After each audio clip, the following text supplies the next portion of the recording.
എല്ലാവർക്കും സുഖമല്ലേ? അതെ, നമുക്ക് പുതിയൊരു വീഡിയോയിലോട്ട് പോവാം. അതിനു മുന്നേ ഇതാദ്യമായിട്ട് കാണുന്നവരാണെങ്കിൽ ലൈക്ക് ചെയ്യുക, ഷെയർ ചെയ്യുക, സബ്സ്ക്രൈബ് ചെയ്യുക, നല്ല നല്ല കമൻറ്റ് ഇടുക. നിങ്ങളുടെ കമൻറ്റാണ് എനിക്ക് ഇനിയൊരു വീഡിയോ ചെയ്യാൻ. റീസെൻ്റായിട്ട് ചെയ്ത എല്ലാ വീഡിയോസിനും നല്ല അത്യാവശ്യം ഞാനൊരു തുടക്കക്കാരി ആയിട്ട് പോലും എല്ലാവരും നല്ല രീതിയിലുള്ള സപ്പോർട്ട് തന്നുകൊണ്ടിരിക്കുകയാണ്. പിന്നെ അതുകൊണ്ട് ഇനി അത് തുടരുമെന്ന് വിശ്വസിക്കുന്ന നല്ല കമൻറ്റ് ഇട്ട എല്ലാവർക്കും ഹൃദയത്തിൻ്റെ ഭാഷയിൽ നന്ദി പറയുന്നു.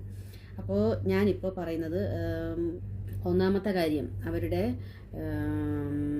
പാസ്റ്റ് ലൈഫിനെ കുറിച്ചൊക്കെ കുറേ ഇത് വന്നിട്ടുണ്ടായിരുന്നു. അവരുടെയും മരിച്ച ശ്രുതിയുടെ കുറിച്ചൊക്കെ ഞാനൊരു കാര്യം പറയട്ടെ. അങ്ങനൊരു ലൈഫ് എല്ലാവർക്കും ഉണ്ടാവുന്നു. അവരെക്കുറിച്ച് കുറ്റമായിട്ട് ഞാനൊന്നും പറയുന്നില്ല. അവർ ജീവിച്ചു പോട്ടെ, വിധവയാണ്, അങ്ങനെയൊക്കെ അവരൊരിക്കൽ പറയുന്നവർ അവർക്ക് എന്തുകൊണ്ട് നെഗറ്റീവ് വരുന്നു എന്നൊരു ചാനലിൽ ചോദിച്ചപ്പോൾ അവർ പറഞ്ഞത്, ഞാനൊരു വീടോ ആയതുകൊണ്ടായിരിക്കാം, എല്ലാവരുടെ പോലെ വെള്ള സാരി ഉടുത്ത് വീട്ടിൽ ഇരിക്കാത്തത് കൊണ്ടായിരിക്കാം. ആദ്യം നിങ്ങൾ മനസ്സിലാക്കേണ്ടത്, രേണുസുതി ഇത് കാണുവാണെങ്കിൽ മനസ്സിലാക്കേണ്ടത്, കേരളത്തിൽ ആരും തന്നെ ഇപ്പോൾ വെള്ള സാരി ഉടുത്ത് വീട്ടിൽ വെറുതെ ചൊറിയും കുത്തി ഇരിക്കണമെന്നുമില്ല. പിന്നെ ആദ്യമായിട്ട്, ഞാൻ കേരളത്തിലെ കാര്യം മാത്രമേ, ആദ്യമായിട്ട് നിങ്ങളല്ല ഭർത്താവ് മരിച്ച ഒരു സ്ത്രീ, നിങ്ങളല്ല കുട്ടികളെ വളർത്താൻ കഷ്ടപ്പെടുന്ന ഒരു സ്ത്രീ. നിങ്ങളൊക്കെ എത്രയോ അതിന് കഷ്ടപ്പാടിന് എത്രയോ മുകളിലാണെന്ന് മനസ്സിലാക്കണം. കാരണം എന്തെന്ന് വെച്ചാൽ, നിങ്ങളുടെ ഹസ്ബൻഡ് മരിച്ചപ്പോൾ നിങ്ങൾക്ക് സഹായവുമായിട്ട് ഒരുപാട് പേര് വന്നു. മീഡിയയിൽ നിന്ന്, സാധാരണക്കാരിൽ നിന്ന്, പൈസക്കാരിൽ നിന്ന് ഒരുപാട് സഹായങ്ങൾ കിട്ടി.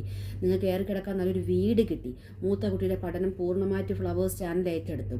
പിന്നെയുള്ള ഒരു കുഞ്ഞു കൊച്ചിൻ്റെ കാര്യം, നിങ്ങളുടെ കാര്യം, നിങ്ങൾക്ക് വാടക കൊടുക്കേണ്ട അടിസ്ഥാനപരമായിട്ട് എല്ലാ സൗകര്യവും നിങ്ങൾക്ക് കിട്ടി. എന്നിട്ടും നിങ്ങൾ പിന്നെയും പറയുന്നു, എന്താ പിന്നെയും നിങ്ങളൊരു ഇൻ്റർവ്യൂ, എനിക്കൊരു ഫോൺ, ഇപ്പം ഞാൻ ആ വോയിസ് ക്ലിപ്പ് കേൾപ്പിക്കാം, ഒരു ഫോൺ പോലും സ്വന്തമായിട്ട് വാങ്ങാനില്ല. പിന്നെ നിങ്ങൾ എന്തിനാണ് ഈ ഓടി നടന്ന് എനിക്ക് ഇന്റർവ്യൂ കൊടുക്കും? ആഭരണം പോലും ഇല്ല, എനിക്ക് ഒരു ഓർണമെന്റ്സ് പോലും ഇല്ല. അത് എല്ലാവർക്കും അറിയാം. ഇങ്ങനെ ഓരോരുത്തരൊക്കെ പൈസ നാട്ടിലാണ് നിങ്ങൾ ഈ പറയുന്നത്, പൊട്ടത്തരം പറയുന്നത് ഓർക്കണം.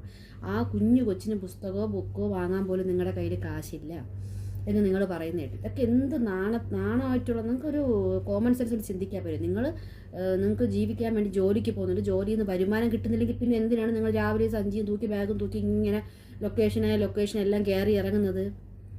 അതിലൊന്നും ഒരു ഉപയോഗമില്ലെങ്കിൽ വെറുതെ ആൾക്കാരെ തെറിയേക്കാൻ വേണ്ടി എന്തിനാണ് ഈ സഞ്ചിയും തൂക്കി പോകുന്നത്? അതിൻ്റെ എന്തെങ്കിലും ആവശ്യമുണ്ട്? അപ്പോൾ ജോലി എടുത്താൽ കൂലി കിട്ടും. ആ കൂലി കൊണ്ട് നിങ്ങളുടെ കുടുംബം മാക്സിമം, ഒരു കലാകാരന് വേണ്ടി പറ്റുന്നതെല്ലാം ആ ചാനലും ചെയ്തു, ബാക്കിയുള്ള ആൾക്കാർ അറിയുന്നവരും ചെയ്തു. ഇനിയും ആൾക്കാരെ ഊറ്റി ജീവിക്കണം. എനിക്കൊരു പൊട്ടിയ ഫോണാണ് ഇരിക്കുന്നത്, അതുപോലെ വാങ്ങിത്തരാൻ എന്തിനാണ് നിങ്ങൾക്ക് വാങ്ങിത്തരുന്നത്? നിങ്ങളുടെ കാലിലും കൈക്ക് എന്തെങ്കിലും പ്രശ്നമുണ്ടോ? നിങ്ങളുടെ ആരോഗ്യപരമായിട്ട് എന്തെങ്കിലും ബുദ്ധിമുട്ടുണ്ടോ? നിങ്ങൾക്ക് അല്ലെങ്കിൽ വേറെ എന്തെങ്കിലും പ്രശ്നങ്ങളുണ്ടോ? അപ്പോൾ നിങ്ങൾക്കൊരു ഫോൺ വാങ്ങിത്തരണം, നിങ്ങളെ സഹായിക്കണമെന്ന് എപ്പോഴും മറ്റുള്ളവരുടെ കയ്യിലെ സഹായം എന്തിന് വിചാരിക്കുന്നത്? അത് നിങ്ങൾ പറയും, നിങ്ങൾക്ക് ജീവിക്കാൻ വേണ്ടി പണിക്ക് പോകുന്നത്, ചെയ്യുന്ന പണിക്ക് കൂലി വാങ്ങി അത് ചെയ്യണം. അല്ലാണ്ട് ചുമ്മാ ചെന്ന് അവിടെ ഇവിടെയും ചെന്ന് കറങ്ങി സഞ്ചിയും തൂക്കി നടന്നിട്ടൊന്നും ഒരു കാര്യമില്ല. ഞാൻ ഇത്രയും ക്രൂലായിട്ട് പറയാം, നിങ്ങൾ മാത്രമല്ല വിധവയായിട്ടുള്ള സ്ത്രീയും, നിങ്ങൾ മാത്രമല്ല കുട്ടികളെ വളർത്തുന്നതും, നിങ്ങളല്ല. ഈ നിങ്ങൾ പറയുന്ന പോലെ ശ്രുതി മരിച്ച് 2 വർഷമാവുന്നു, ഇപ്പോഴും പറയാൻ നാണോ ഇല്ലേ നിങ്ങൾ ചോദിക്കുന്നില്ലേ? 2 വർഷമായി. ശരിക്കും നാണിക്കേണ്ടത് നിങ്ങളാണ്. ഈ 2 വർഷമായിട്ട് അയാളെ മരണം ഏറ്റവും കൂടുതൽ ആഘോഷിക്കുന്നത് നിങ്ങളാണ്. നിങ്ങൾ ഇപ്പോൾ കൊടുക്കുന്ന റീസെൻ്റ് കൊടുക്കുന്ന ഇൻ്റർവ്യൂകളിൽ പോലും നിങ്ങൾ അയാളുടെ പേര് പറയാത്ത ഒരു ഇൻ്റർവ്യൂ ഇല്ല. അയാളെ വെച്ച് ഏറ്റവും കൂടുതൽ ലാഭം ഉണ്ടാക്കിയത് നിങ്ങൾക്കാണ്. നിങ്ങൾ തന്നെയാണ് ഉണ്ടാക്കുന്നത്. അത് നിങ്ങൾ മനസ്സിലാക്കേണ്ട ഒരു കാര്യം, നിങ്ങളുടെ ഹസ്ബൻഡാണ് ലീഗലി, നിങ്ങളാണ് അതിന് എല്ലാ അവകാശം. അതിനൊക്കെ മുകളിൽ നിൽക്കുന്ന ഒരാളാണ് അയാളുടെ അമ്മയും സഹോദരങ്ങളും അയാളുടെ മക്കളും. അവർക്കുണ്ടായ നഷ്ടത്തിൻ്റെ അടുത്ത് നിങ്ങൾ തന്നെ ഒരു ഇൻ്റർവ്യൂവിൽ പറഞ്ഞു, ഇനി സപ്പോസ് ഒരു കല്യാണം കഴിച്ചാൽ ഈ പേരെന്തിനാണ് കൊണ്ടു നടക്കുന്നത്, കളഞ്ഞൂടെ? ശരിയാണ്, അതെല്ലാവരും ചെയ്യുന്ന കാര്യമാണ്. അപ്പം നിങ്ങൾക്ക് അവിടെ ഒരു നഷ്ടമുണ്ടോ? അപ്പോഴും നഷ്ടം വന്നത് ആ മരിച്ചുപോയ മനുഷ്യൻ്റെ 2 മക്കൾക്കും അയാളുടെ അമ്മയ്ക്കും അയാളുടെ സഹോദരങ്ങൾക്കും. അവിടെ ഇനി ഒരു റീപ്ലേസും നടക്കൂല. അവിടെ ഒരു പുതിയൊരാൾ വന്നാൽ ആ വിടവ് അങ്ങ് നികന്നു പോകില്ല. അവർക്കുണ്ടായ നഷ്ടത്തിൻ്റെ അപ്പുറമൊന്നും നിങ്ങൾക്കുണ്ടായിട്ടില്ല. അതാദ്യം നിങ്ങൾ മനസ്സിലാക്കുക. നിങ്ങൾ ഭർത്താവ് മരിച്ച ഒരു സ്ത്രീക്ക് നഷ്ടമൊക്കെ തന്നെയാണ്. പക്ഷെ അവർ വിവാഹം കഴിക്കുന്നതോടുകൂടി അത് കഴിഞ്ഞ കാര്യം അവിടെ അങ്ങ് പോകും. പിന്നെ അത് ഓർമ്മയിൽ മാത്രം നിൽക്കുന്ന ഒരു കാര്യമാണ്. ഇതൊന്നും മനസ്സിലാക്കാണ്ട് ഞാൻ എന്തോ വലിയ സംഭവമാണെന്ന് വിചാരിച്ചിട്ട് വന്ന് കിടന്ന് ഇങ്ങനെ ഈ ചാനൽ അത്രയും വന്ന് ശ്രുതി മരിച്ചു, ശ്രുതിയുടെ കാര്യം ഇങ്ങനെ പറഞ്ഞ് ആൾക്കാരെ വെറുപ്പിച്ചു. അപ്പോൾ ആൾക്കാർക്കുണ്ടാകുന്ന ദേഷ്യമാണ്. നിങ്ങളുടെ തന്നെ കുറവുകൾ, ബോഡി ഷേമിങ്, നിങ്ങളുടെ അഭിനയത്തിൻ്റെ കഴിവുകേട്, ഇതൊക്കെ എടുത്ത് ആൾക്കാർ പറയാൻ വേറെ വഴിയില്ലാത്തതുകൊണ്ട് അവരെടുത്തിട്ട് പറയുന്നതാണ് ഇതെല്ലാം. ഇവിടെ ഇരിക്കുന്ന ഈ കൊല്ലം ശ്രുതി എന്ന് പറഞ്ഞാൽ അതെല്ലാവർക്കും അറിയാവുന്ന കാര്യമില്ല. പിന്നെ ഞാൻ സത്യം പറഞ്ഞാൽ എനിക്ക് അതിന് മുന്നേ 2 ദിവസം മുന്നേ അടുത്ത ആരോപണം ശ്രുതിച്ചേട്ടന്റെ വിവാഹത്തെ പറ്റി, അടുത്തത് കല്യാണരാമനാണ്, കളിയാക്കലാണ്. ഈ മരിച്ചുപോയ വ്യക്തി, മരിച്ച് മണ്ണോട് ചേർന്നൊരു വ്യക്തിയെ പറ്റി ഇങ്ങനെയൊക്കെ പറയാനും ഇങ്ങനെയൊക്കെ കമന്റ് ഇടാനും ഒരു വിവരം കെട്ട ആൾക്കാരാണല്ലോ എന്നാണ് ഞാൻ ഓർക്കുന്നത്. അത് ഏൽക്കുന്നില്ല എനിക്ക്. വിവരം കേട്ട ആൾക്കാരല്ല, നിങ്ങൾക്കാണ് വിവരം ഇല്ലാത്തത്. കാര്യം മരിച്ച് 2 കൊല്ലമായ മനുഷ്യന് വെറുതെ വിട്. ഇനി നടന്ന ഇൻ്റർവ്യൂവിൽ പറയാതെ കൊല്ലസുതി തേങ്ങ മാങ്ങ ചക്ക എന്ന് പറയാതെ ഒരു കാര്യം വ്യക്തമായിട്ട്, ഈ കൊല്ലസുതി എന്ന് പറയുന്നത് സാധാരണ നോർമലി ഉള്ളൊരു കലാകാരനാണ്. അയാൾ മരിച്ചു പോയത് കൊണ്ട് മാത്രം മരണത്തിലൂടെ പ്രസക്തി ഈ സത്യം പറഞ്ഞാൽ ഇയാളെക്കുറിച്ച് ഞാൻ അറിയുന്നത് ആക്സിഡൻറ്റ് നടക്കുന്ന സമയത്താണ്. അല്ലാണ്ട് ഇന്ന് ആരും അറിയാൻ പോകുന്നില്ല അയാൾ ഇങ്ങനൊരു കലാകാരൻ ഉണ്ടായിരുന്നു എന്നും അയാൾ മരിച്ചു. കാര്യം ഒരു നോർമലി ഒരു കോമഡി ആർട്ടിസ്റ്റിൽ പോകുന്ന ഒരാളാണ്. അയാളെ ഈ കേരളം മൊത്തം മലയാളികൾ എവിടെയുണ്ടോ അവിടെയൊക്കെ അറിയപ്പെടുന്നത് നിങ്ങൾ മാത്രം. നിങ്ങൾ ഒറ്റ ഒരാൾ വിചാരിച്ചുകൊണ്ട് അറിയപ്പെട്ടതാണ്. കാരണം നിങ്ങൾ വന്നിരുന്ന ഇൻ്റർവ്യൂ, നിങ്ങൾക്ക് സാധാരണ നോർമൽ ഇൻ്റർവ്യൂ എടുക്കുന്നുണ്ട് പറയാം മരിച്ചുപോയ ആളെക്കുറിച്ച്. ഇനി അതിനെക്കുറിച്ചൊരു ചോദ്യം എന്നോട് ചോദിക്കരുത്. റീസെൻ്റ് എൻ്റെ ലൈഫിനെ കുറിച്ചോ എൻ്റെ പിള്ളേരുടെ ലൈഫിനെ കുറിച്ചോ എൻ്റെ വർക്കിനെ കുറിച്ചോ നിങ്ങൾക്ക് എന്നോട് ചോദിക്കാം. അതല്ലാണ്ട് ഈ ഒരു ഇതുണ്ടാക്കാൻ വേണ്ടി, നിങ്ങൾ വിവാദം ഉണ്ടാക്കാൻ വേണ്ടിയുള്ള ക്വസ്റ്റ്യൻ ഒന്നും വേണ്ട. നിങ്ങൾക്ക് അയാളോട് സ്നേഹമുണ്ടായിരുന്നുവെങ്കിൽ നിങ്ങൾ അങ്ങനെ പറയാം. ഇനി എൻ്റെ ഹസ്ബൻഡിനെ കുറിച്ചൊരു ചോദ്യം വേണ്ട. മരിച്ച ആൾ മരിച്ചു, അയാൾ സമാധാനത്തോടെ മരിച്ചോട്ടെ. ഇനി അതിനെക്കുറിച്ചൊരു സംസാരം വേണ്ട. നിങ്ങളാണ് മുൻകൈ എടുക്കേണ്ടത്. നിങ്ങൾ തന്നെ ഇതിങ്ങനെ മറക്കുമ്പോൾ അടുത്തൊരു ഇൻ്റർവ്യൂവിൽ നിങ്ങൾ കൊണ്ടിട്ട് കൊടുക്കും. ആൾക്കാരത് മറന്ന് ജസ്റ്റ് ഒന്ന് വരുമ്പോഴേക്കും നിങ്ങൾ പിന്നൊരു ഇൻ്റർവ്യൂ കൊടുത്തിട്ട് അവിടെയും കൊണ്ടുവന്നിട്ട് കൊല്ലസുതി അങ്ങനെയായിരുന്നു, കൊല്ലസുതി ഇങ്ങനെയായിരുന്നു. നിങ്ങൾ ചെയ്യുന്നതിന് മറ്റുള്ള ആൾക്കാർ നിങ്ങൾ പറയുന്നു, പിന്നെ മറ്റുള്ള ആൾക്കാർക്ക് പറഞ്ഞൂടെ? അതെന്തൊരു ന്യായമാണല്ലേ? അതാണ് ഞാൻ പറയുന്നത്. നിങ്ങളാണ് ആദ്യം നേരെ ആവേണ്ടത്. എനിക്ക് ആഭരണം വിട്ട് നടക്കാൻ എന്റെ ഒരു ആഭരണം പോലും ഇല്ല, എനിക്ക് ഒരു ഓർണമെന്റ്സ് പോലും ഇല്ല. അത് എല്ലാവർക്കും അറിയാം. പിന്നെ ഇങ്ങനെ ഓരോരുത്തരൊക്കെ പൈസ കിട്ടി അവരുടെ കാര്യങ്ങൾ ചെയ്തു. ഞാൻ എന്റേതായിട്ടുള്ള ഒരു സാധനം ഇന്നുവരെ വാങ്ങിച്ചു. ഈ ഡ്രസ്സ് വരെ എനിക്ക് വർഷങ്ങൾക്ക് മുന്നേ എന്റെ ഫ്രണ്ട്സ് തന്നതാണ്. എന്റെ ഒരു ബെസ്റ്റ് ഫ്രണ്ട് ആണ്, അവള് സുധിച്ചേട്ടനുള്ള സമയത്ത് തന്ന ഡ്രസ്സാണ്. അതിപ്പോഴും ഞാൻ യൂസ് ചെയ്യണമെങ്കിൽ എനിക്ക് എന്തുമാത്രം, ഞാൻ ദാരിദ്ര്യം അനുഭവിച്ച ആൾ തന്നെയാണ്, ദാരിദ്ര്യം ഇപ്പോഴും അനുഭവിക്കുന്ന ആളാണ്. രേണു, നിങ്ങൾ മാത്രമല്ല ഹസ്ബൻഡ് മരിച്ചൊരു സ്ത്രീ, ഇഷ്ടം ഇതിനേക്കാളും കഷ്ടപ്പെട്ട് ജീവിക്കുന്ന ആൾക്കാരുണ്ട്. നിങ്ങൾ ജോലി ചെയ്ത് നിങ്ങൾക്ക് വാങ്ങണം. നിങ്ങൾക്ക് ആരും പ്രത്യേകിച്ച് കൊണ്ട് വാങ്ങിത്തരുന്നില്ല. നിങ്ങളുടെ കാര്യങ്ങൾ നിങ്ങൾ തന്നെയാണ് നോക്കേണ്ടത്. നിങ്ങളുടെ മക്കളുടെ കാര്യം നിങ്ങൾ ഈ ഇടയ്ക്ക് വേറെ കൊച്ചുകുട്ടിക്ക് പുസ്തകം വായിക്കാൻ പറ്റില്ല, ബാങ്ക് വാങ്ങാൻ പൈസ ഇല്ലെന്ന് വേറെ ആരൊക്കെ കൊണ്ട് തന്നു നന്ദി പറഞ്ഞിട്ട് നാണമില്ല ഇനിയെങ്കിലും ഈ കളക്ഷൻ ചെയ്ത് ജീവിക്കാൻ വേണ്ടി. ഇനിയും വന്ന് ഇങ്ങനെ മീഡിയയിൽ പറഞ്ഞ ആൾക്കാരെ കൊണ്ട് ദാരിദ്ര്യം പറഞ്ഞ് വാങ്ങിക്കേണ്ട കാര്യം. നിങ്ങളിപ്പോൾ ജോലി ചെയ്യുന്നുണ്ട്, നിങ്ങൾ ഓടി നടന്ന് പണിയെടുക്കുന്നുണ്ട്. ആ കാശ് എങ്ങോട്ട് പോകുന്നു? ആർക്കും അത് ഫ്രീ ആയിട്ടാണ് ജോലി ചെയ്യുന്നത്. നിങ്ങളത് മനസ്സിലാക്കണം. നിങ്ങൾ ഈ പറയുന്നു ഞാൻ അഭിനയിച്ച അവള് അതിലെ നടക്കുന്നു ഇതിലെ നടക്കുന്നു. എനിക്കൊരു ഡ്രസ്സ് പോലും നേരെ ചൊവ്വേ മേടിക്കാൻ എന്റെ വരുമാനം പറ്റില്ല. കാരണം എനിക്ക് കുഞ്ഞുങ്ങൾക്ക് കൊടുക്കണം, അവർക്ക് ഒരു നേരത്തെ ആഹാരം, അവർക്ക് ഡ്രസ്സ് കൊടുക്കണം. കിച്ചു ദൂരെയുള്ള അവരാവശ്യമുള്ളത് ഞാൻ ഇട്ട് കൊടുക്കാം. എന്റെ ഉള്ള പോലെ അവന് കൊടുക്കും, അത് അവനും അറിയാം. ഈ ഡ്രസ്സ് പോലും വർഷങ്ങൾക്ക് മുന്നേ സുധിച്ച. ഇതാണ് പറയുന്നത്, ഒരു മനുഷ്യനെ ഒരിക്കലും നമുക്ക് ഒരു കാര്യം കൊടുത്തും തൃപ്തിപ്പെടുത്താൻ കഴിയില്ല. ഇവരുടെ കാര്യത്തിൽ അങ്ങനെയാണ്. ഇവർക്ക് എത്ര കിട്ടിയാലും ഇവർക്ക് തികയില്ല. ഇനി ആൾക്കാർ സഹായിക്കണം. ആ ഒരൊറ്റ മോട്ടിവേഷൻ മാത്രമേ ഉള്ളൂ. ഈ ആൾക്കാരെ കൊണ്ട് നെഗറ്റീവ് ഇവർ പറയിപ്പിക്കുന്നതാണ്. കാര്യം ഇവർക്ക് ഇങ്ങനെ മീഡിയ ഫെയിമിൽ നിൽക്കണം. ഇതിനിടയ്ക്ക് 2 ദിവസം മുന്നേ ഒരു വീഡിയോ ഞാൻ കണ്ടായിരുന്നു. 2 ദിവസമല്ലോ, ഇന്നലെ ഇവർക്ക് അവാർഡ് കിട്ടിയ വീഡിയോയിൽ അനുമോള് വന്ന് ഇവരെ നോക്കുന്നുണ്ട്. സത്യം ആ ഫേസ് നിങ്ങൾ കാണണം. ഞാൻ ആ വീഡിയോ ഇവിടെ വെച്ചേക്കാം, നിങ്ങൾ ഇതൊന്ന് കണ്ടിട്ട് നിങ്ങൾ പറയേ. കണ്ടോ? നിങ്ങൾ തന്നെ മനസ്സിലാക്കുക. അവരുടെ മുഖത്ത് എന്നുള്ള എക്സ്പ്രഷൻ വെച്ചിട്ട് അവരെന്തായിരിക്കും മനസ്സിൽ വിചാരിച്ചത് നിങ്ങൾ തന്നെ മനസ്സിലാക്കിയിട്ട് പറയാം. ഞാനായിട്ടൊന്നും പറയുന്നില്ല. ഇത്രയും ഹെൽപ്പ് ചെയ്ത് ഇത്രയും കൂടെ നിന്ന ഈ പിള്ളേരൊക്കെ ഇവരുടെ കൂടെ അത്രയും കൂടെ നിന്ന ആൾക്കാരാണ്. അവരോടുള്ള അവരുടെ ആറ്റിറ്റ്യൂഡ് അവരുടെ മുഖത്തെടുത്ത് കാണിക്കുന്നുണ്ട്. ഇതൊക്കെ ചെയ്യാം. ആൾക്കാർ പറയുന്നതാണ് കുറ്റം നിങ്ങളാരും നെഗറ്റീവ് എടുക്കുക, നിങ്ങളെ ഒറ്റപ്പെടുത്തുന്നത്, നിങ്ങളെ ബോഡി ഷെയ്മിങ് നടത്തുക ഒന്നുമല്ല. ഗതികെട്ട ആൾക്കാർ പറയുന്നതാണ്. നിങ്ങളെ കാര്യം നോക്കി, നിങ്ങളെ ജീവിതം നോക്കി നിങ്ങൾ മിണ്ടാണ്ട് ജീവിച്ചെങ്കിൽ ആരും ഒന്നും പറയില്ല. നിങ്ങൾ സോഷ്യൽ മീഡിയയിൽ വന്ന് ഓരോ കോപ്രായം കാണിക്കുമ്പോൾ നിങ്ങൾ കാണിക്കുന്നതിന് പ്രതികരിക്കാൻ ആൾക്കാർക്ക് റൈറ്റ്സ് ഉണ്ട്. അപ്പോൾ അവരത് ചെയ്യും. അതിന് കരഞ്ഞിട്ട് കാര്യമില്ല. ഒന്നാമത്തെ കാര്യം, നിങ്ങൾ ആ സുധി എന്ന് പറയുന്ന വ്യക്തിയെ 1 മാസമെങ്കിലും ഒരു ഇൻ്റർവ്യൂവിലും പേരെടുത്ത് പറയാൻ നിങ്ങൾ വിട്ടുകൊള്ളാം. അയാൾ മരിച്ച് സമാധാനത്തോട് കൊടുക്കുക. ഇത്രയും 2 വർഷമാണ് അവരുടെ വീട്ടിൽ നിന്ന് ആരെങ്കിലും അവരുടെ ഭാഗത്തുനിന്ന് ഒരാളൊരു ഇൻ്റർവ്യൂവിൽ ആ പേര് പറയുന്നത് നിങ്ങൾ കേട്ടോ. അതാണ് സ്നേഹം. ആ പയ്യൻ തന്നെ, ആ മൂത്ത കുട്ടി തന്നെ വളരെ ചുരുക്കം വാക്കുകളിൽ മരിച്ച അച്ഛനെ കുറിച്ച് പറയും. പക്ഷെ നിങ്ങൾ അങ്ങനെയല്ല. അയാളെ ഭൂതവും ഭാവിയൊക്കെ ആൾക്കാരെ കൊണ്ട് ചെകഞ്ഞെടുപ്പിച്ച് ഫേസ്ബുക്കിലും യൂട്യൂബിലും സോഷ്യൽ മീഡിയയിലും ഫുള്ള് നാറ്റിയത് നിങ്ങൾ ഒറ്റ ഒരു സ്ത്രീയാണ്. വെറുതെ അയാളെ വെറുതെ വിടുക. കാര്യം അതുകൊണ്ട് നിങ്ങൾക്കാണ് ഉപയോഗം. ഈ പറയുന്ന വീട്ടുകാർക്കോ ആ കുട്ടികൾക്കോ ഉപയോഗം ഒന്നും ഉണ്ടാകും. നിങ്ങൾ ആദ്യം മനസ്സിലാക്കുക, നിങ്ങൾക്ക് ഉപയോഗം ഉള്ളത് കൊണ്ടാണ് നിങ്ങളിങ്ങനെ പറയുന്നത്. ഇത് പറയുന്ന ആൾക്കാരെ പറയുമ്പോൾ അവർ നിങ്ങളെ വിറ്റ് ജീവിക്കും. നിങ്ങളല്ലേ വിറ്റ് ജീവിക്കുന്നത്. മരിച്ച ഹസ്ബൻഡിനെ സ്വസ്ഥമായിട്ട് മരണത്തിന് പോലും വിട്ടുകൊടുക്കാതെ ഇപ്പോഴും 2 വർഷമായിട്ട് അതിങ്ങനെ പറഞ്ഞുകൊണ്ടിരിക്കും. നിങ്ങൾ അഭിനയിക്കാൻ അറിയാമെങ്കിലും അറിഞ്ഞുകൂടെങ്കിലും നിങ്ങൾ അഭിനയിച്ച നിങ്ങളുടെ ഇഷ്ടമാണ്. നിങ്ങളുടെ ബോഡി ഷേമിങ് അതൊക്കെ തെറ്റായ കാര്യമാണ്. ഈ ആൾക്കാർക്ക് എങ്ങനെയും പ്രതികരിക്കണം. അപ്പോൾ ആ പ്രതികരിക്കേണ്ട വഴിയാണ് നിങ്ങളിൽ ഇങ്ങനെ നെഗറ്റീവ് പറഞ്ഞ് നിങ്ങളെ മോശമാക്കുന്നത്. കാര്യം നിങ്ങൾ അടി കൊടുത്ത് അടി വാങ്ങിക്കുന്ന പരിപാടി നിങ്ങൾ കാണിക്കുന്നത് കൊണ്ടാണ്, അല്ലാണ്ട് വെറുതെ പറയുന്നതല്ല. നിങ്ങൾ എവിടെ നമ്മളൊരു ഫേസ്ബുക്ക് ഇങ്ങനെ സ്ക്രോൾ ചെയ്ത് പോയാലും അവിടെ നിങ്ങളുടെ ഒരു ഇൻ്റർവ്യൂ കാണാത്ത ഒറ്റ സ്ഥലമില്ല. ആ ഇൻ്റർവ്യൂവിൽ നിങ്ങൾ സുധിയുടെ പേര് തന്നെ ഇങ്ങനെ പറഞ്ഞുകൊണ്ടിരിക്കുകയാണ്. ശരി എന്നത് നിങ്ങളുടെ ഹസ്ബൻഡ് ആയിരുന്നു, അയാൾ മരിച്ചുപോയി, 2 വർഷമായി. അയാളുടെ അമ്മയ്ക്കും സഹോദരങ്ങൾക്കും പിള്ളേർക്കും ഇല്ലാത്ത ഒരു നഷ്ടവും നിങ്ങൾക്ക് ഉണ്ടായിട്ടില്ല. നിങ്ങൾ ഇനി ഒരു സെക്കൻഡ് മാരേജ് കഴിയുന്നതോട് കൂടി നിങ്ങൾക്ക് ആ ഉണ്ടായിരുന്ന ഒരു സിമ്പതിയും കൂടി പോയി കിട്ടും. അതുകൊണ്ട് നിങ്ങൾ ഇങ്ങനെ പറയുന്നുണ്ട് ഉണ്ടാകുന്ന പോലെ നിങ്ങൾക്ക് നെഗറ്റീവ് പബ്ലിസിറ്റിയാണ് സ്ത്രീയെ ഉള്ളത്. നിങ്ങൾക്ക് പോസിറ്റീവ് പബ്ലിസിറ്റി ഇല്ല.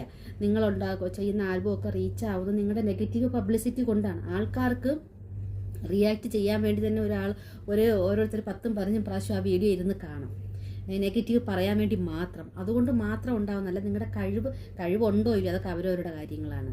അതാദ്യം മനസ്സിലായി. പിന്നെ കൂടെ നിൽക്കുന്ന പയ്യൻ അവൻ നിങ്ങളോടുള്ള ആത്മാർത്ഥ സ്നേഹത്തിലങ്ങ് നിൽക്കുന്നൊന്നുമല്ല ചേച്ചി എന്ന് വിളിച്ചിട്ട്. അവൻ്റെ പ്രൊഫൈല് റീച്ച് ആവണം, അത്രേ അവൻ ഉദ്ദേശിക്കുന്നുള്ളൂ. അവൻ്റെ പ്രൊഫൈല് റീച്ച് ആവുന്നത് നിങ്ങളിലൂടെ മാത്രമേ നടക്കൂ. അല്ല അവൻ ഒറ്റയ്ക്ക് നിന്ന് അവൻ്റെ പ്രൊഫൈൽ ഒരിക്കലും റീച്ച് ആവില്ല എന്ന് മുന്നേ കാലം കൊണ്ട് നോക്കാമല്ലോ. അവൻ ഇങ്ങനെ ഒരു സൈഡിൽ അവൻ്റെ തന്നെ കൊണ്ട് പറഞ്ഞു ഒരു സൈഡിൽ ട്രെയിൻ ചേച്ചി കൊണ്ടാണ് ഞാൻ രക്ഷപ്പെട്ടതെന്ന്. നിങ്ങളുടെ നെഗറ്റിവിറ്റി രക്ഷപ്പെടുത്തിയത് അവനെയാണ്. നിങ്ങൾ അതിന് 10 കാശുണ്ടാക്കി ആ കുട്ടികളെ നോക്കി മര്യാദയ്ക്ക് ജീവിക്കാൻ നോക്കും. ചുമ്മാ ഇനി ഒരു കല്യാണമൊക്കെ കഴിച്ച് നിങ്ങൾ കുടുംബമായിട്ട് ജീവിക്കും സന്തോഷമായിട്ട്. അല്ലാണ്ട് ഇവിടെ വന്നിരുന്ന് സുധിയും മരിച്ച ആ അമ്മ ഇത് കേൾക്കുമ്പോൾ എന്തോരം ആ മകനെക്കുറിച്ച് ഇങ്ങനെ ആൾക്കാർ നെഗറ്റീവ് പറയുമ്പോൾ അമ്മയ്ക്കുണ്ടാകുന്ന വിഷമം നിങ്ങൾ മനസ്സിലാക്കിയിട്ടുണ്ടോ? അത് നിങ്ങൾ മനസ്സിലാക്കുന്നില്ല. ആ സഹോദരങ്ങൾക്കുണ്ടാകുന്ന നാണക്കേട് നിങ്ങൾ മനസ്സിലാക്കി, അത് നിങ്ങൾ മനസ്സിലാക്കുന്നില്ല. ആൾക്കാർ എവിടെയെങ്കിലും മിണ്ടാതിരിക്കുമെങ്കിൽ അവരെയൊക്കെ പോയി വിളിച്ചുകൊണ്ട് വന്ന് നെഗറ്റീവ് പറയിപ്പിക്കലാണ് നിങ്ങളുടെ തൊഴിൽ എന്ന് പറഞ്ഞിട്ട് പിന്നെയും ഇവിടെ കിടന്ന് കരയുവാണ്. അയ്യോ ഞാനൊരു വിധവയാണ്, എനിക്ക് ജീവിക്കാൻ പറ്റുന്നില്ല, എന്നെ ജീവിക്കാൻ സമ്മതിക്കുന്നില്ല എന്ന്. ആര് പറഞ്ഞു? നിങ്ങൾ പറയുന്നു. നിങ്ങളാണ് നിങ്ങളെ അടിക്കാൻ കമ്പെടുത്ത് ആൾക്കാരെ കൈകൊണ്ട് കൊടുത്തിരിക്കുമ്പോൾ ആൾക്കാർ അതിനെ പ്രതികരിക്കും. മനസ്സിലായില്ലേ? പിന്നെ ഈ യൂട്യൂബുകാർ നിങ്ങളെ കൊണ്ട് ജീവിക്കുന്നത്, നിങ്ങൾ കൊടുത്തിട്ടല്ലേ ജീവിക്കുന്നത്. നിങ്ങൾ പിന്നെ ആരെ കൊണ്ടാണ് ജീവിക്കുന്നത്? നിങ്ങൾ സ്വന്തം കഴിവിലാണോ ജീവിക്കുന്നത്? നിങ്ങൾ മരിച്ചുപോയ മനുഷ്യനെ വെച്ച് ജീവിക്കുന്നത്, ആൾക്കാർ നിങ്ങളെ വെച്ച് ജീവിക്കുന്നു, അത്രേ ഉള്ളൂ. യൂട്യൂബിൽ അങ്ങനെ ഒരു പോളിസി ഉണ്ട്. അതുകൊണ്ട് അവർക്ക് റിയാക്ഷൻ ചെയ്യാം. നിങ്ങൾ പറയുന്നത് ശരിയോ തെറ്റോ എന്ന് മറ്റുള്ളവർക്ക് മനസ്സിലാവണമെങ്കിൽ അവരവരുടെ കാഴ്ചപ്പാടിൽ നിന്ന് എല്ലാവരും അതിൻ്റെ അഭിപ്രായം പറയും. അതിൽ പരിഭവിച്ചിട്ട് കാര്യമില്ല പൊന്നു ചേച്ചി, കേട്ടോ. അപ്പോൾ ഒരു കാര്യം മനസ്സിലാക്കേണ്ടത്, നിങ്ങൾ അഭിനയിക്കുക, നിങ്ങളുടേതായ കഴിവുകളിൽ ജീവിക്കുക. ഈ മരിച്ച മനുഷ്യനെ വെറുതെ വിടുക. നിങ്ങൾക്കൊരു പാസ്റ്റ് ലൈഫ് ഉണ്ടായിരുന്നു നിങ്ങൾ തന്നെ സമ്മതിക്കുന്നു. അതായത് നിങ്ങളിനി കല്യാണം ലീഗലായിട്ട് കഴിച്ചിട്ടല്ല എങ്കിൽ പോലും നിങ്ങൾക്കൊരു പാസ്റ്റ് ലൈഫ് ഉണ്ട് എന്ന് നിങ്ങൾ സമ്മതിക്കുന്നുണ്ട്. അത് സമ്മതിച്ച് അതനുസരിച്ച് നിങ്ങൾ നിങ്ങളുടെ ഹസ്ബൻഡ് മാത്രം അറിഞ്ഞാൽ മതി. നിങ്ങൾ മീഡിയയിൽ വന്നത് പബ്ലിസിറ്റി ചെയ്യേണ്ട കാര്യമില്ല. നിങ്ങൾക്ക് അങ്ങനെ ഒരു ജീവിതം ഉണ്ടായിരുന്നോ ഇല്ലയോ എന്നൊന്നും മറ്റുള്ളവർ അന്വേഷിക്കുന്നില്ല. അന്വേഷിപ്പിക്കേണ്ടി വരുത്തിയ ആ ഒരു വഴി നിങ്ങളാണ് ആ ഒരു വഴി ഉണ്ടാക്കി വെച്ചത്. ആൾക്കാരെ കൊണ്ടത് പറയിപ്പിച്ചത് നിങ്ങളാണ്. ഇക്കാലം അത്രയും ആരും ഒന്നും മിണ്ടിയില്ല. നിങ്ങളാണ് അതിനെ കൊണ്ട് ആൾക്കാരെ കൊണ്ട് ചെകഞ്ഞടിപ്പിച്ച് നിങ്ങളുടെ പാസ്റ്റ് ലൈഫിനെ കുറിച്ചും ആ വീട്ടുകാർ പറഞ്ഞു നിങ്ങളെക്കുറിച്ച് മോശമായിട്ടൊരു വാക്ക് ആരും പറഞ്ഞിട്ടില്ല. ആരും ഒരു കാര്യത്തിലും പറഞ്ഞിട്ടില്ല. അപ്പം നിങ്ങൾ ആൾക്കാരെ കൊണ്ട് അറിയാവുന്നവരെ കൊണ്ട് കമൻറ്റ് ചെയ്യിപ്പിച്ചതാണ്. സത്യങ്ങൾ എത്ര മൂടി വെച്ചാലും അത് പുറത്തു വരും. നിങ്ങളിനി അത് മരിച്ചുപോയ ആളിനെ അറിയാം. അതൊക്കെ ഹസ്ബൻഡും വൈഫും തമ്മിൽ പല കാര്യങ്ങളും ഉണ്ട്. അപ്പോൾ അതൊന്നും മീഡിയയുടെ മുന്നേ പറയേണ്ട ഒരു കാര്യവും ഇല്ല. നിങ്ങൾക്ക് മുമ്പ് ഒരു ജീവിതം ഉണ്ടായിരുന്നു, അല്ലെങ്കിൽ സുധി വേറൊരു കല്യാണം കഴിച്ചു, നിങ്ങൾ 3ാമത്തെ ഭാര്യയാണ്. അതൊക്കെ സത്യസന്ധമായ കാര്യമാണെന്ന് ഇപ്പോൾ എല്ലാവർക്കും മനസ്സിലായില്ലേ? നിങ്ങളുടെ വായിൽ നിന്നത് വീണില്ലേ? അത് സത്യമായിട്ടുള്ള കാര്യമാണെന്ന്. അതെല്ലാം നിങ്ങളുടെ ലൈഫാണ്. അത് നിങ്ങളിൽ തന്നെ ഒതുങ്ങി നിൽക്കണം. ഇനിയും വന്ന് ഈ മീഡിയയിൽ വന്നിരുന്ന് കോപ്രായം കാണിച്ച് ഇൻ്റർവ്യൂ കൊടുത്ത് ആ മരിച്ച മനുഷ്യനെ അവഹേളിക്കാതിരിക്കുക. അയാളൊരു വലിയ പാൻ ഇന്ത്യ സ്റ്റാറൊന്നുമല്ല. കേരളത്തിൻ്റെ ഇങ്ങാണ്ടൊരു മൂലയിൽ കിടക്കുന്ന ചെറിയൊരു ആർട്ടിസ്റ്റാണ്. പിന്നെ എന്തോ ഒരു ഭാഗ്യത്തിന് അയാളുടെ മരണം കൊണ്ട് അയാൾ ഒരുപാട് ജനങ്ങളിലേക്ക് എത്തി. അതുകൊണ്ട് നിങ്ങൾക്ക് ജീവിക്കാനൊരു വഴിയായി. ഒരുപാട് ആർട്ടിസ്റ്റുകൾ മരിച്ചിട്ടുണ്ട്. അവർക്ക് ആർക്കും കിട്ടാത്ത പ്രിവിലേജ് അയാൾക്ക് കിട്ടി. അത് അയാളുടെ ഒരു ഭാഗ്യമായിട്ട് അയാളുടെ മക്കളുടെ ഭാഗ്യമായിട്ട് കണക്കാക്കി നിങ്ങൾ ഇനിയും അയാളെ മരണത്തിൽ നിന്ന് വലിച്ചടിച്ച് മരിച്ചു പോയവരെ കുഴിന്ന് തോണ്ടിയെടുത്ത് മീഡിയയുടെ മുന്നിൽ കൊണ്ട് ഇട്ട് കൊടുക്കാതെ ഒയ്ക്കോട്ടെ. 2 വർഷമായില്ലേ. ഇനി നിങ്ങൾ നിങ്ങളുടെ ലൈഫോട്ട് മുന്നോട്ട് അഭിനയിക്കുകയോ റീൽസ് ചെയ്യുകയോ യൂട്യൂബ് ചെയ്യുകയോ വീഡിയോ എന്ത് കുന്ത്രാണം ചെയ്തെങ്കിലും നിങ്ങൾ നിങ്ങളെ സന്തോഷമായിട്ട് ജീവിക്കുക. ഇന്റർവ്യൂ നിങ്ങളെക്കുറിച്ച് പറയും, നിങ്ങളുടെ പിള്ളേരെ കുറിച്ച് പറയും, നിങ്ങളെ ചുറ്റുമുള്ളവരെ കുറിച്ച്, ജീവിച്ചിരിക്കുന്നവരെ കുറിച്ച്, മരിച്ചവരെ കുറിച്ച് പറയാണ്ട് നിങ്ങൾ ആദ്യം ഒഴിവാക്ക്. നിങ്ങൾ ഒഴിവാക്കി നോക്കുമ്പോൾ ബാക്കിയുള്ളവർ അത് ഒഴിവാക്കും. അപ്പോൾ ഞാൻ ഈ പറഞ്ഞതിൽ എന്തെങ്കിലും മിസ്റ്റേക്കോ കാര്യങ്ങളോ ഉണ്ടെങ്കിൽ നിങ്ങളൊരു കാര്യം മനസ്സിലാക്കുക. മിസ്റ്റേക്ക് എൻ്റെ അഭിപ്രായമാണ് ഞാൻ പറഞ്ഞത്. അവർ കാരണമാണ് അവർ ലൈഫ് ഇത്രയും പ്രശ്നത്തിലോട്ട് പോയത് എന്നാണ് ഞാൻ തോന്നുന്നത്. നിങ്ങൾക്ക് കേൾക്കുന്നവർക്ക് അങ്ങനെ തോന്നുന്നുണ്ടെങ്കിൽ നെഗറ്റീവായാലും പോസിറ്റീവായാലും നിങ്ങൾ കമൻറ്റ് ചെയ്ത് പറയുക. ഞാനിത് പറയാൻ കാരണം ഒരു മനുഷ്യൻ മരിച്ച അയാൾ സ്വസ്ഥമായിട്ട് മരിക്കാൻ വിടുക പോലും ചെയ്യാതെ ഇങ്ങനെ 2 കൊല്ലമായിട്ട് ഇങ്ങനെ പോസ്റ്റ്മോർട്ടം ചെയ്തുകൊണ്ടിരിക്കുന്ന ഒരു സ്ത്രീ എന്തൊരു സ്ത്രീയാണ്. അവർ ആ മനുഷ്യനെ ഒരു നിമിഷമെങ്കിലും സ്നേഹിച്ചിട്ടുണ്ടോ? ആ അമ്മയുടെയൊക്കെ അവസ്ഥ ഒന്ന് ആലോചിച്ച് നോക്കുക. അവർ ഇതൊക്കെ കേൾക്കും, അവരിതെല്ലാം കാണുന്ന ആൾക്കാരല്ലേ, കേൾക്കുന്ന ആൾക്കാരല്ല ആ സഹോദരങ്ങളൊക്കെ. ഇങ്ങനെ അവരുടെ സഹോദര കുടുംബത്തെ ഇങ്ങനെ വലിച്ചെഴുത്തിപ്പോൾ പബ്ലിക്കിൽ കൊണ്ടുവരുമ്പോൾ അവരാരെങ്കിലും വന്നിരുന്നൊരു ഇൻ്റർവ്യൂ കൊടുത്താൽ തീരുന്നതേ ഉള്ളൂ ഇവരുടെ കൈ ഈ പ്രശ്നം. അവരത് കൊടുക്കാത്തിടത്തോളം കാലം ഇവരിങ്ങനെ പൊയ്ക്കൊണ്ടേയിരിക്കും. അത്ര ഇവർ പക്ഷേ ബുദ്ധിയുള്ളൊരു സ്ത്രീയാണ്. ഇവർക്ക് എങ്ങനെ ഇതിൽ ലൈവായിട്ട് നിൽക്കാമെന്ന് അവർക്കറിയാം. അതുകൊണ്ട് അവരിങ്ങനെ ഓരോന്നും അവർ നിർത്താനൊന്നും പോകുന്നത്. നിങ്ങൾ നോക്കിക്കോ, ഇവരിനി അടുത്തൊരു സെക്കൻഡ് കഴിയുന്നത് വരെ അവർ ഈ സുതിലയം ഇങ്ങനെ പറഞ്ഞുകൊണ്ടിരിക്കും. കാര്യം എന്നാലേ ഇവർക്ക് നിലനിൽപ്പുള്ളൂ എന്ന് അവർക്ക് തന്നെ അറിയാം. സോ അടുത്ത് ഇനിയൊരു അപ്ഡേഷൻ വരുന്നത് വരേക്കും ഇനിയൊരു വീഡിയോ ചെയ്യുന്നതല്ല. അടുത്തെന്തെങ്കിലും നല്ലൊരു അപ്ഡേഷൻ വരാതെ ഞാൻ ഇതിനെക്കുറിച്ച്, നല്ലതെന്ന് വെച്ചാൽ നമുക്ക് നോർമലി സത്യമായിട്ട് തോന്നുന്നൊരു അപ്ഡേഷൻ വരാതെ ഞാൻ ഇതിനെക്കുറിച്ച് വീഡിയോ ചെയ്യില്ല. അപ്പോൾ അതുവരേക്കും എല്ലാവർക്കും വണക്കം.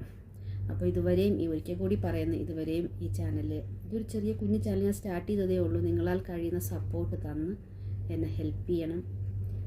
എനിക്കറിയാവുന്ന കാര്യങ്ങൾ എൻ്റെ അന്വേഷണ പരിധിയിൽ വെച്ചിട്ട് എനിക്കറിയാവുന്ന രീതിയിൽ എൻ്റെതായ ഒരു കാഴ്ചപ്പാട് വെച്ചിട്ട് ഞാനത് റിയാക്ഷൻ ചെയ്യുന്നതാണ്.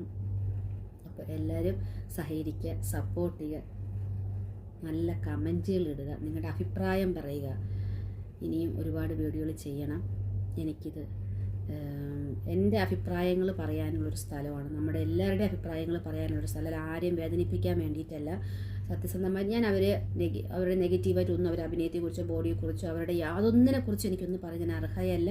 അതിനുള്ള റൈറ്റ്സും എനിക്കില്ല. ഞാൻ പറഞ്ഞതും മരിച്ച ഒരു മനുഷ്യൻ്റെ അവകാശങ്ങളുണ്ട്. അതായി അവർ മനസ്സിലാക്കി ആ കുട്ടികളെ ഓർത്ത് അയാളെ വെറുതെ വിടുക. അത്രേ അവർ ചെയ്യേണ്ടിയുള്ളൂ. അപ്പോൾ അതുവരേക്കും എല്ലാവർക്കും താങ്ക്സ്. വീഡിയോ കാണുന്ന എല്ലാവർക്കും താങ്ക്സ്. കമൻറ്റ് ഇട്ട എല്ലാവർക്കും, മുമ്പത്തെ വീഡിയോയിലൊക്കെ നല്ല അടിപൊളി കമൻറ്റ് ഇട്ട എല്ലാവർക്കും താങ്ക്സ്. ഇനിയൊരു വീഡിയോ കാണുന്നവരേക്കും ബൈ. ഓക്കെ.